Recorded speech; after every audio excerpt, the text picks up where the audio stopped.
Welcome to This Week in East Brunswick. Today, Mayor David Stahl brings us a very special business spotlight with Broehls Lawn Maintenance, a business that stepped up during Hurricane Sandy and provided an essential service to the township. Then Barbara Reese takes us to Giamarese Farm to learn about Community Shared Agriculture, a program that lets residents share in the bounty of the harvest while supporting local farmers. We also stop at Princeton Battlefield, where an American Revolution reenactment took place to educate people on the local history of the area. And our newest reporter, Emma King, was on hand for the 30th annual Ralph Lamo Daisy Breakfast. All this and more, so stay with us.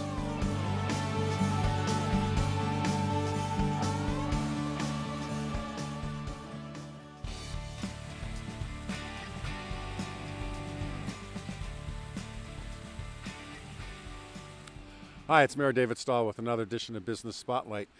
I'm real pleased to be with John Broehls of Broehls Lawn and Landscape, one of the true heroes of the township.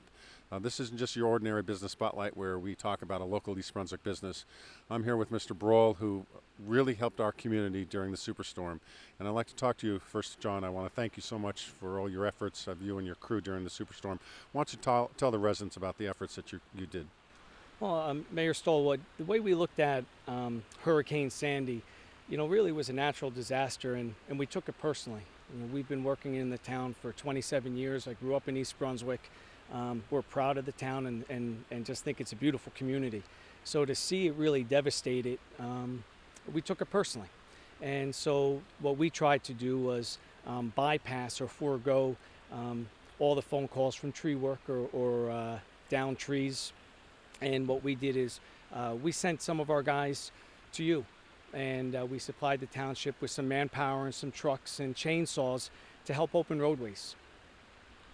You're being modest. You did much more than that. I know in speaking with Mike Reisner, who's the director of our Parks and Recreation Department, without the efforts of your crews, we would not have worked as efficiently and quickly as we did throughout the township. So, I mean, you gave up a lot of money for you and your family and for your own workers to be out there assisting the township. So again, I cannot thank you enough on behalf of all the residents for the work that you did throughout that time. I think it shows the dedication to East Brunswick. Thank you very much. I think that from our point of view, from our perspective, I think the word hero is misused a lot. We hear it a lot in sports, and a lot of people, a lot of parents tell their children a hero is someone who scores a last-minute basket or hits a game-winning home run. A hero is really somebody who puts somebody else ahead of themselves. And it was an honor and a privilege to work along with the heroes in the town who, put the residents before their families, to go off and put the residents of the town before themselves, before their families. So it was truly an honor to work alongside of the heroes in the township. Right. Well, again, I want to thank you on behalf of the township. Now we're out in your beautiful backyard here. You obviously have a lawn and landscaping business, the reason we want to talk to the residents about that. What is it, the type of services that you do offer? Well, we're a full-service lawn maintenance and landscaping company. So there's a few different aspects, I'd say 5 different divisions that we consider with our business. And the first is the lawn maintenance, and we're a full-service lawn maintenance company. With full service, what we refer to is we don't just cut grass. We look at it more property maintenance. So our typical program is the weekly mowing of the turf, cleaning up the leaves in the spring and the fall, aeration and overseeding the lawn in the fall time, and a complete chemical program. And our chemical programs are really something special, I'd like to say, because they're organic based. There's no such thing as a true 100% organic type of program, but we're an organic-based type of company. So we use organics whenever we can, and not only is it better for the environment and safer for the employees, but I think it really shows in the quality of the turf. So lawn maintenance is the majority of our work, but we also offer all areas of landscaping, and we take care of, we install and maintain low-voltage lighting systems, we install and maintain ponds and waterfalls, and irrigation systems. We're licensed through the state of New Jersey for irrigation installation and maintenance. Well, we're actually standing in front of a beautiful pond. Is that something that you design, or you have other members of your team help with that design? This pond I designed, and I was actually part of the installation here. It was a lot of fun. we had a much smaller pond in our yard, about 500 gallons.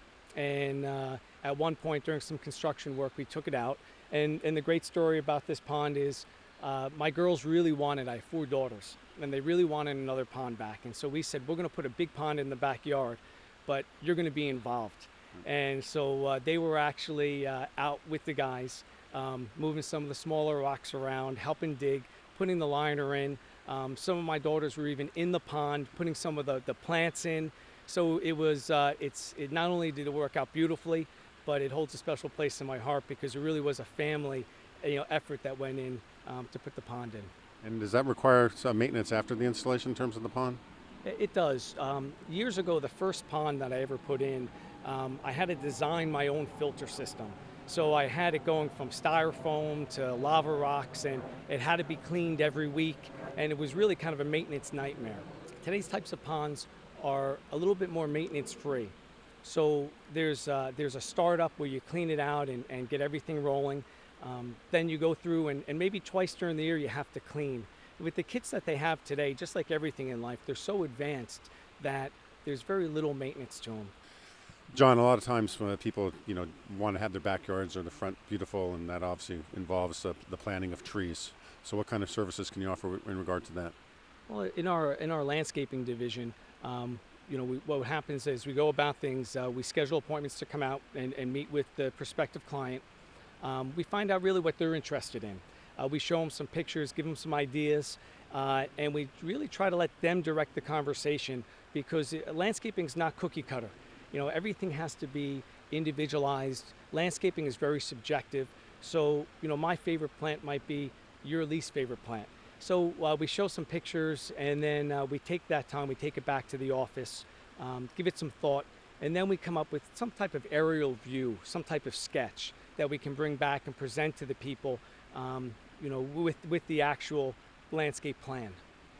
All right, we're still in the midst of a gorgeous spring right now here in East Brunswick. What recommendations can you make to the homeowners that are doing their own lawn maintenance care?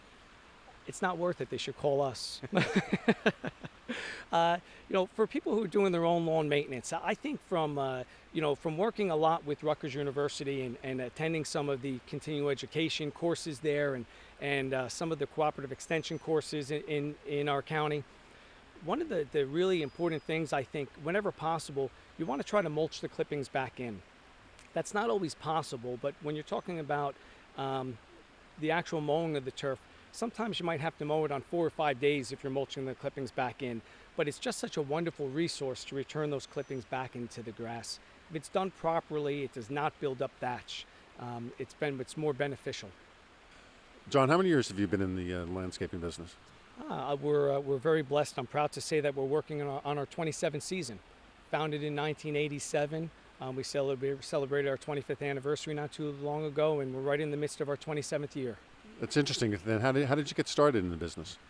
When I was a teenager, I was actually, as my very first job, I was flipping burgers at a local establishment, and my father became ill.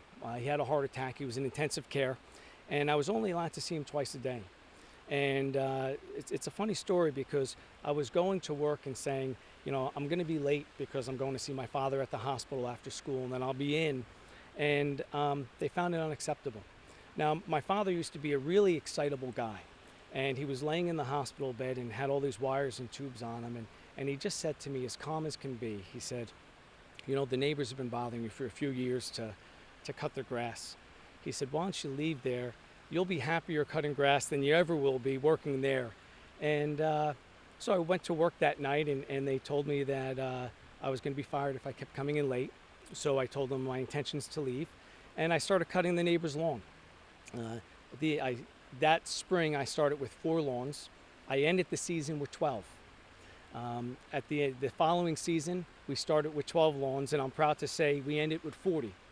And at that point, coming out of high school, that was really the point where I had to make a decision, and I thought to myself, my intention was to attend Penn State University, but I really thought that I was doing something I really enjoyed, and I thought that I would give it a shot and give it a try and see how things worked out. So I decided to take local courses and go to school locally between Middlesex and Rutgers, and then pursue the business. Well, I think you've proven that, and I think it's a lesson for young people that when you find something that you enjoy doing, it's not work, it's a passion, and obviously your passion for your business shows in the quality of your work. I've heard it said before that if you find something that you love, you never work a day in your life. Absolutely true. So I'm sure many residents, having watched and seen the beautiful work that your company does, what's the best way for them to get in touch with you? If anybody is interested in reaching out to us, our office telephone number is 732-214-0953. We're also, of course, the ladies in the office are very computer friendly, and we have email at quality@broehlslawn.com. And of course, we have a website, and we're on Facebook. That's fantastic. So again, I appreciate you taking time to speak with myself and the residents of East Brunswick. As I said, your backyard is gorgeous. I think it's indicative of the type of work and quality that residents can expect out of your company. And again, I want to thank you for the tremendous work that you and your staff did to help out the township during our storm. This has been Mayor David Stahl. We always say shop locally. In this case, if you're interested in a new lawn maintenance, or some landscaping for your property, I can't think of anyone better than calling John Broehls at his company and give him the business that he so richly deserves on behalf of the township. Again, thanks for watching.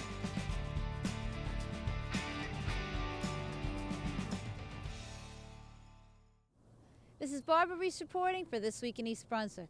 Come join us here at Giamarese Farm in East Brunswick, where we're learning about an exciting new community farming initiative. Tell us a little bit about, you have a new program that started here, and it's a community program, it's a shareholder program. Tell us a little bit about that. Well, it's called Community Supported Agriculture, and it seems to have caught on. It's been around maybe 10, 15 years, and for beginning farmers it's great because the consumer signs a contract which basically shares in either the excess or the lack of what the farmer grows. So basically you're kind of becoming his partner for the season. Either share in the bounty or you share in his disasters, which could be hurricanes, frost, hail, whatever.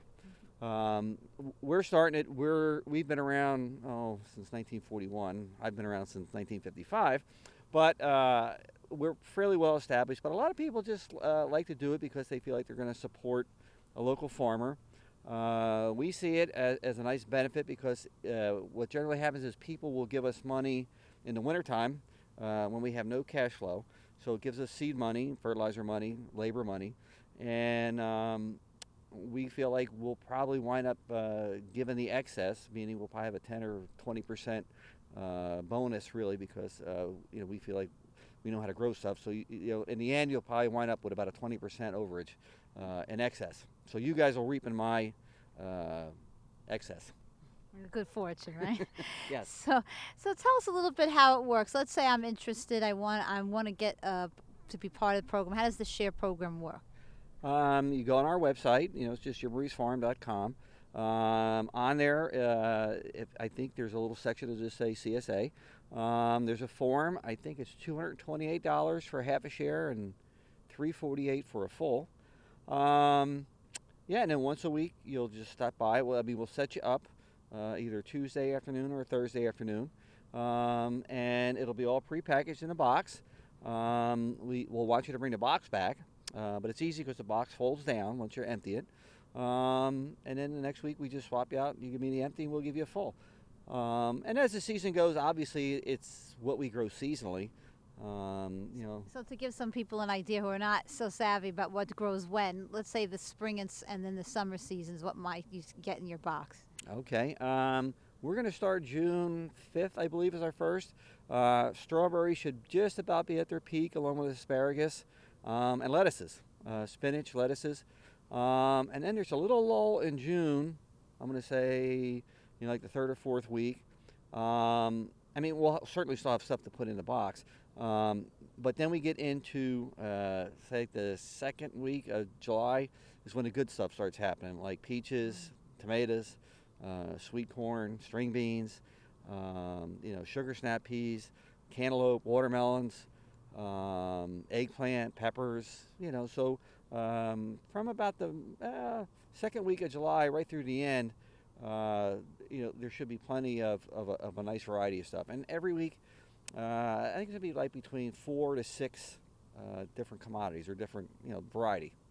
And it's kind of an exciting thing for consumers. Often they buy produce that comes from many, many miles away. Here, it's right here in their community, right to their table. Yeah, basically. I mean, it's local grown, and right now agriculture is trying to define local grown.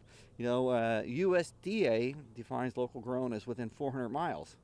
That's a day or two away from being fresh picked. Obviously here we pick it, within a day. I mean, stuff could be a day or two, and we put it in the cooler and then say, sell it or whatever. But generally we pick for that day, especially sweet corn, tomatoes, we kind of pick to what we know we're going to sell, especially if we know we have, say, 30 CSA members, we'll pick for 30 and fill up the box. So it'll be fresh tasting and much more so than the supermarket. Yep. Just, well, you're still going to have to take it home and refrigerate it. I don't think you're going to eat $20 worth of produce in one night, but, it'll space out for a few days throughout the week or a little bit longer, and some stuff, most consumers know a tomato can sit on a shelf for 3 or 4 days. You don't have to eat it that day, but like sweet corn, you might want to eat it that day. Lettuces you want to eat relatively quick, So tell us a little bit about how you handle some of the diseases that we have to handle with the produce. We are not organic, but we are considered IPM, which means Integrated Pest Management. There's a service through Cook College, Rutgers University. They came out. Here you see apples behind us. Throughout the year we have sweet corn, tomatoes, eggplant. There'll either be traps that are lures for insects that they read. If there's no insects, we don't spray. If there are insects or disease, then we spray. So we kind of spray according to what the crop needs and when it needs it, and not just spraying all the time. Organic people also spray. They use different stuff. It's better for the environment, but it's not spray free. So you really can't grow anything without spray, or so a little bit of nature's help. I always like to say that if you get a headache, I'm sure you're going to probably take an aspirin and hopefully it'll go away. Well, plant kind of needs the same thing once in a while. And for those that are considering a half share, a full share, how many people does it feed each, the half share versus the full share? I think the half share is like 4, and then obviously the bigger share would be 6 to 8. So that'll give you quite a bit of produce. You'll be eating healthy for a long while. Right. So we know that strawberries are coming up. That's a special event here at the farm. Tell us a little bit about that. Strawberries this year will happen around Memorial Day, which is obviously the end of the month. They look good. It's just that they're late this year. I wouldn't even say late. They're probably about normal to just a little bit late. Everybody remembers last year and how extremely early everything was. But they look good, and we give free hay rides out to the field. And you pay by the pound. And it's a nice event as long as the weather's nice. Sometimes it can get a little hot. But when they're picking well, you can pick a quart in 5 minutes, not even. It's just, it's nice. And we'll also have pick your own sugar snaps, too. Some people really enjoy that. So those two crops kind of come in at exactly at the same time. Mm-hmm. So we, try to encourage people to buy local and support your local farmer. Well, thank you so much for your time. You're welcome. This is Barbara Reese reporting for This Week in East Brunswick. Thank you for joining us today to learn more about the new community-supported agriculture program here at Giamarese Farms. We hope to see you here soon. Today we are celebrating the Princeton battlefield with our event, Washington at Princeton. We have invited reenactors, sutlers, food vendors, the public to come here and experience as the best that we can portray what happened here. This is the first event of this season, Washington at Princeton. Particularly, this is our 3rd year of doing it. The Battle of Princeton stands out because it was the crowning achievement of what's called the 10 Crucial Days. Washington and the Army had been beaten from Brooklyn, from Manhattan, White Plains, and they had a long retreat from Fort Lee, chased by the British and Hessians across the Delaware. The British fully expected the cause of the American Revolution to have fallen apart in the springtime, that Washington would not be able to field an army again. It was one of the few times that Washington was able to steal a march on the enemy. and a complicated maneuver of fooling the British at Trenton into thinking that he had remained behind, and marching at night on back roads actually worked. Washington led the army directly as a general from the front, leading the men on to defeat the British regiment here at Princeton. The victory here, joined with the victory at Trenton, turned the fortune of war in favor of the Americans. To be honest, this battlefield and this place is important because people died here, they sacrificed their lives for freedom, for our freedom, and now we're here to celebrate.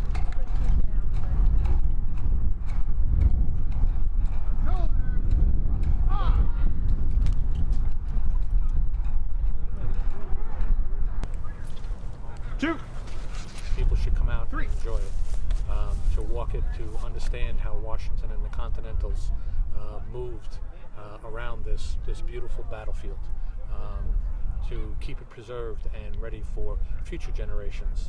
It was very special for me because I have a ancestor that fought in the Battle of Princeton, so it was very special to be here to see. Elias Ogden is an impression for me. The Ogdens were an old family in Elizabeth, New Jersey. Several of them were officers in the Jersey Brigade. My character is not an officer, but in fact a private soldier. One of the reasons why I do reenactments, though, is because of the family connections to that history.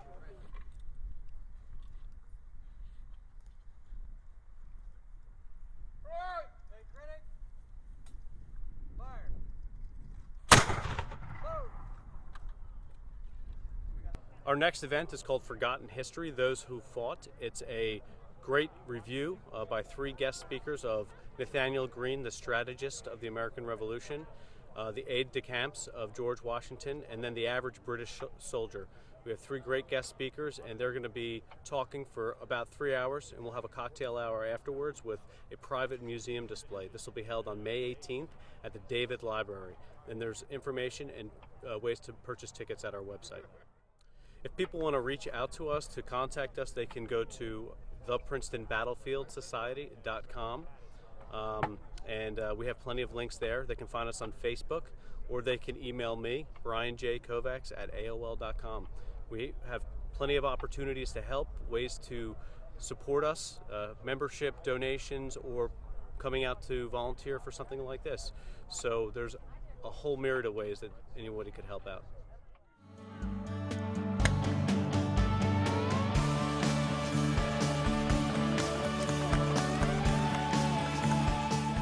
Hi everyone, this is Emma King reporting for EBTV, and we're here today at the 30th annual Daisy Breakfast at the Hilton, so let's go find out what everyone's thinking. 30 years strong now, started by a gentleman named Ralph Lamo, who was a captain in the Special Police, and together with him 30 years ago, both of us had started this, and now we're 30 years strong, and it's a great community event. It raises funds for Camp Daisy, for the special children that go to the programs, and it's just a good time as you're here. You know, we've been at the Hilton for 23 years of the 30, and without the Hilton's help, we couldn't get this done. And we have some great sponsors, the Charles Englehart Foundation, Howie Teitelbaum, Law Office, Resident Funeral Home, a whole list of people that have sponsored this event to make this happen and get the children. If you look around, the community's here, they're enjoying themselves, having breakfast. We have a great tricky tray raffle going on with some good gifts, and your $10 admission, all that dollar, every dollar from that goes right to the children's camp. So there's no, everything's donated, there's no overhead. It's just a great thing for Camp Daisy. And is it usually this big of an event?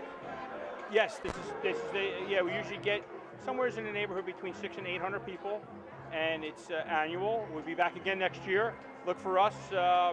Hopefully we'll do it maybe late March, early April, and we'll be right here. So please come out and come to 31st breakfast. You'll enjoy yourself.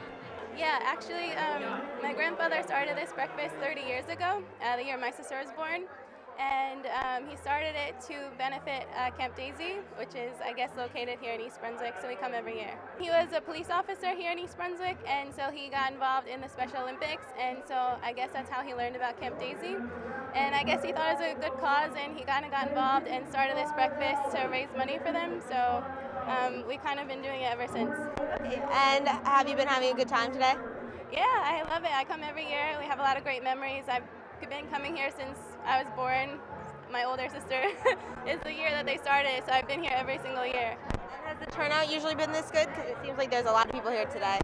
Yeah, the turnout we have a pretty good turnout every year, but it's awesome to see that people still come and every year enjoy it. And, you know, it's kind of a steady turnout every year, so it's great.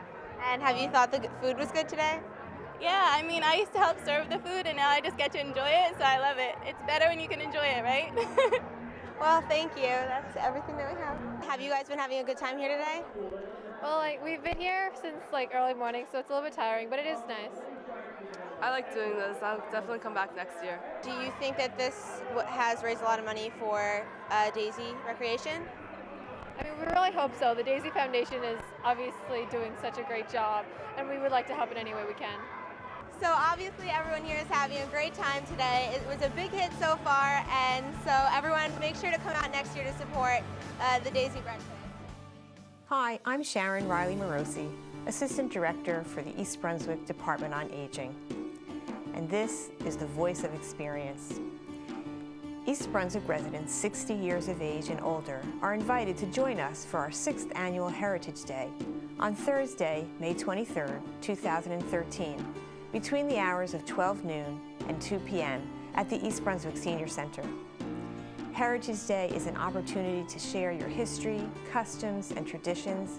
In years past, people have shared treasured pictures, beautiful clothing, delicious foods, and fascinating artifacts, along with music and dance from their countries of origin. You are welcome to come as a guest and take in the rich cultural diversity of our senior center, or come to display your unique traditions. In either case, please let us know you are planning to join us by calling 732-390-6896 by Friday, May 10th. You'll be happy you took the time to be with us on this most memorable day. If you would like more information about programs and services available through the East Brunswick Department on Aging, please call us at 732-390-6896. And please remember, the East Brunswick Department on Aging is here to help you and yours age successfully.